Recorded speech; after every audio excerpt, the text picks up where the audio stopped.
Better man here. I'm profiling Watts at this point in time. Watts are probably like my favorite deck, maybe second only to Heroes or something. They're like the best deck ever. It's not at all true. I really like them, and they've got such a dumb strategy, and right now I think they're poised to be really good because no one's playing Space, and lose a turn's a card. So, let's get to the profile. For the monsters, you play 3 Cobra. For anyone unfamiliar with Watts, all the level 4s that you run have the effect that say this card can attack directly.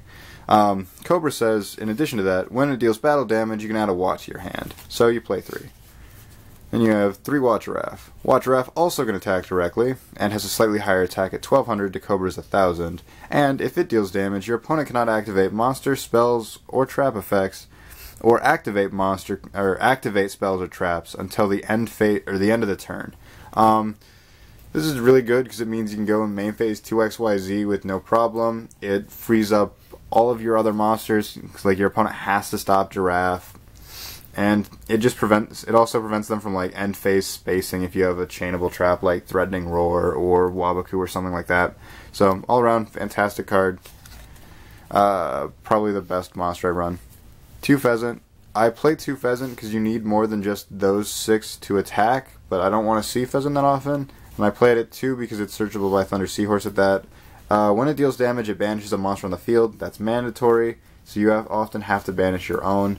But it's really good for banishing XYZs. It gets around Jinlock if you need to get around Jinlock, though since you're normally summoning, you often don't. All sorts of things like that. But you really only want it because you need more monsters to attack directly with. 3 Thunder Seahorse. Thunder Seahorse is absolutely fantastic. Thunder Seahorse can discard itself to search 2 level 4 light Thunder type monsters with the same name with 1600 less attack. So normally your first turn you pitch Thunder Seahorse to search the other 2. And then you use the second Thunder Seahorse to search Cobra or Giraffe, and then if you open 2 you search Cobra, but it just searches really nicely. It does prevent you from special summoning, but once again this deck doesn't really care about that much. And I play 2 Honest. All my monsters are light, and chip damage is great. Honest is fantastic. If it goes to 3, I'll play 3. If it goes to 1, I will unfortunately play 1. Really good card. 2 Cardcar. This deck has a lot of good spell and trap support, so if you don't open Thunder Seahorse, or you're going first and you need an advantage, you just play Cardcar to speed it up a bit. I might try 3. I like it at 2 right now, because if you open more than 1, you're kind of bad. In general, if you open more than like 3 monsters before searching, it's kind of bad, so you kind of want to keep it limited. Hand traps like Veiler, Maxi are not included in this. I know a lot of lists play Veiler or Maxi. I tested Maxi, but I found it was way too reliant on my opponent to do things, so I just took it out because I didn't like relying on my opponent to special summon. And with as slow as this deck is, most decks can afford to say, oh, you'll get the equals off Maxi, I'll stop. For spells, 3 Messenger of Peace. Messenger of Peace says monsters with 1500 or more attack cannot declare an attack, and I have to pay 100 life points during each standby phase. If 100 life points sounds really cheap, it is. This card is like super old. There are a few decks in the meta that this isn't good against, like Burning Abyss. It wasn't good against Gagaga, but Gagaga is kind of dead right now. There's a few others. I think, I can't think of them right now. Burning Abyss is like the only one that comes to mind right now, but I know there's a few decks, and a lot of rogue decks often don't care about Messenger Piece that much, but almost anything in the meta it's just fantastic against, and it has such a cheap cost. And while your opponent might be playing Space, there are plenty of things they will want to space more than Messenger of Peace, so it does prevent your monsters from attacking too as well. 3 Duality. I don't special summon, I need to search. This deck needs a little bit of speed, so you play 3. 3 Space. Back row can be really fatal to this deck. An early Mirror Force, D-Prison, Bottomless doesn't do anything. Solemn Warning, things like that, all can sour your plans really fast, especially if you needed a Cobra search. So you play Space because it's just mandatory with how fragile this deck can be. And I think any rogue deck right now should be playing 3. That's it for spells. I don't play Raigeki because I'm attacking directly, and I have a few trap cards that support letting my opponent set up. If you're not playing this build almost exactly, Raigeki is just recommended. It's just a really good card, and you normally don't want your opponent to build advantage. But I'm playing a couple of interesting trap cards that actually allow for Raigeki to be kind of useful, or allow for Raigeki to not be as useful. For traps, 3 Magic Cylinder. This card's fantastic. I think it's like one of the best trap cards ever. Extra damage in this deck is so great because your opponent's only going to take it'll take at max 8 turns once you've got the first Watt on the field, and this just speeds the game. And in an era of like 2700 attack, 2100 attack, anytime my opponent's successfully gotten through Messenger of Peace, or even if they don't get through Messenger of Peace and I can just Magic Cylinder them, it's basically a free turn or 2 free turns taken off. It'll just help me towards my win condition. And most players walk into it anymore because they'll waste the space on lose a turn, 3 lose a turn. I don't special summon. This card is like super great right now. Every deck special summons, and since it negates the monsters the turn they're summoned, it prevents you from losing to like any Tellarknight effect. It prevents you from losing to Necros. It hurts UAs, even though no one's playing them right now because they all just suffer except for Perfect Ace. It hurts everything in the meta. Maybe not Burning Abyss. No, it hurts everything. It hurts everything. There are a few decks that can try and play around it. Infernoroids die to this, and I think Infernoroids are going to get really good soon. So slows everything down so much. Super effective. And it's putting the monsters to defense doesn't do much, but preventing the attack for 1 turn is often all I need, because it'll basically, as it says, buy me a free turn. 3 T-Roar. I have 1 turn remaining. Chainable, stops battle phase. Very few cards can get around it, like Killer's unaffected by traps, but Threatening Roar sets a condition. Things like that. It's kind of nice. Really good.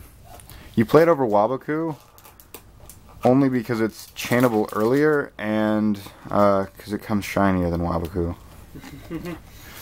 There's a few other reasons. I mean, right now there's no deck that really needs to attack. I guess Raiden needs to attack or something like that, but generally not letting your opponent attack at all is more advantageous than letting them attack but taking no damage or having your monsters impenetrable from battle.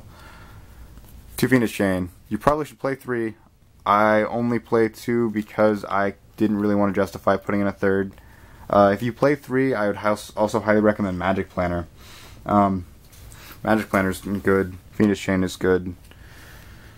Watts like Fiendish Chain a lot because the monster sits there and then you attack behind it. So if you have like Kaiser Coliseum, which is also a very good variant, not necessarily right now, like Kaiser Coliseum, Vanity's Emptiness, a bunch of cards just support Fiendish Chain because their monster's stuck there, but you're not going to get rid of their monster because you just attack them directly.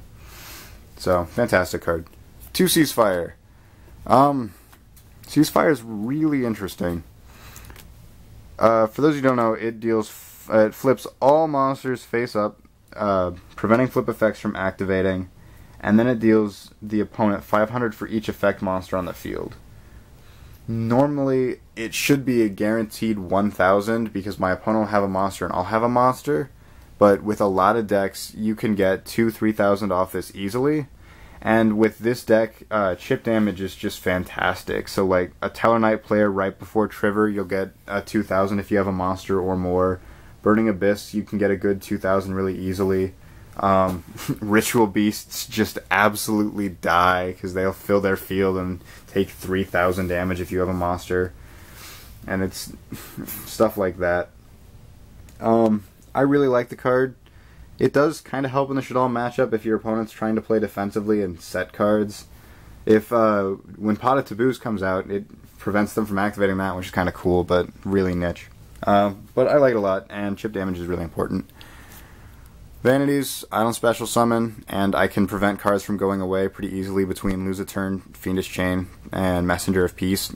Generally, I don't have to waste a card to prevent an attack, so that's pretty great. Compulse. I like combos a lot. I think it's getting good again. Infernoids have problems with it. Ritual Beast can dodge it no problem. Burning Abyss have problems with it. Tellarknights have problems with it. Necros can have problems with it, but it's not as... It's just getting better again. Bottomless. I don't play Solemn because this deck can be kind of fragile on life points, and paying the 2,000 almost always is just as bad for me. Like, it'll give me one turn at most, but that loss of 2,000 when all my monsters are so weak and generally don't have that much to set up around if I'm trying to play Warning as my only gamut. So that's why I don't play Warning. Bottomless is just a good trap card. Staple. Ring of Destruction is not good in this deck. Don't believe people who tell you it is. Your life points, in the same way that Warning is bad because it hurts your life points, Ring of Destruction is bad because it hurts your life points. Yeah, but that's it for the main deck. Extra deck. Let's see. I play 2 Cowboy, I just have it kind of shuffled in here. You play 2 Cowboy because burn damage is really good, and if you can build your field to 4 monsters, it's absolutely fantastic to go Giraffe, poke them under 16, overlay for double Cowboy when they can't respond. Giraffe plus Cowboy is 2,000 damage, which means you can just end the duel really quickly. And Giraffe's effect prevents it from being responded with. No Veiler, no Bottomless, no Solemn, all of that stuff. So, really good in the deck. You might not want to play 2, I just have nothing better to play. 101. 101's really good. Actually, I might play 2. I don't remember. 101's really good. If I am playing 2, make the second one a Castel, because Castel's better. But 101 has a little bit of protection, which is really nice in this deck. And if you truly are threatened by a monster that's been special summoned, like it's gotten past its lose a turn, you know, have Messenger of Peace or something, 101 handles it. Abyss Dweller. It slows my opponent down, and I can protect it from being destroyed by battle pretty easily, which is great. And so it's good for there. Rhapsody and Beserk. Banishing cards is pretty useful. I don't expect it to live, which is kind of disappointing because I really like having it equipped to another XYZ monster, but banishing cards is too useful right now. Tsukuyomi. Kind of like Tellarknights, this deck can do a really good first turn. Just dump some random card in the graveyard to draw 2 more, because you can generally get like set 5. And it's not turn 1, but it's like turn 2 because you don't have double summon. It's also really defensive, so I like it a lot. Generally, you can handle discarding whatever you're going to get rid of. Like, you can pitch a useless Magic Cylinder, you can pitch a Watt monster, you can pitch the 3rd Seahorse and draw 2 cards, so generally there's something you can replace that you don't mind losing. 1 Ragnazero.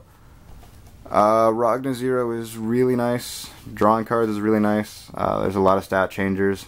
If Ignites get good, Lightsworn monsters change their stats, so Raiden does against Infernoid. If you play Poisonous Winds against Ritual Beast or Yosenju, it allows you to kill them with Ragnazero, so that's kind of nice. Constellar Omega. I'm playing light monsters. Blackship of Corn. Burn damage is great. Starliege Paladynamo. Also, because I'm playing light monsters, this card is basically turns 2 watts into 1 monster that kills a monster and still deals the 2,000, because you can negate its effects and then reduce its attack to 0. So generally you'll get 2,000 damage in with Paladynamo, and if it is destroyed and not Casteled or something, you draw a card, which is kind of nice. 1 Gagaga Samurai.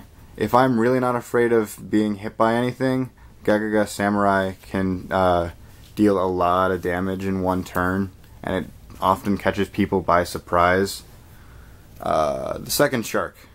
Yeah, that should be a Castel, but I don't have 2 Castel. Megatins give me a 2nd Castel. That should be Castel. Castel. Good card. Really good card. Play it. If you make rank 4s, play it. Sorry if we sound tired, I just gotta say that. Exciton Knight. This deck doesn't gain advantage more than like simple 1-for-1s, so more often than not you will be at less cards than your opponent. And you can summon Exciton.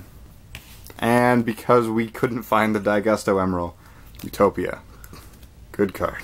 Good card. Good card. Remember to like, comment, subscribe, and all that. If you're wondering any other ideas, Ceasefire might not be best for format. If you do want to replace Ceasefire, add in Raigeki and probably Book of Moon. If I'm not, I probably should recommend Book of Moon in general. This deck you should also not be afraid of putting it to 41 or 42 cards, because you really just don't want to draw your monsters. Drawing a Watt monster anytime after like turn 3 is generally enough to kill your momentum, and drawing 2 Watt monsters in a row basically costs you a game. So this deck can actually handle being that, because the Watt monsters search themselves, and your spell and traps often support you enough to handle the extra few cards. Other good ones would be like if Deep Prison gets better, or if Mirror Force gets better. Both of them are kind of decent right now, but with Ceasefire I don't want to play Mirror Force. It is a decent idea to swap Ceasefire out for that. But yeah, other than that, as Rick said, remember to like, comment, and subscribe, and have a good day. Thanks.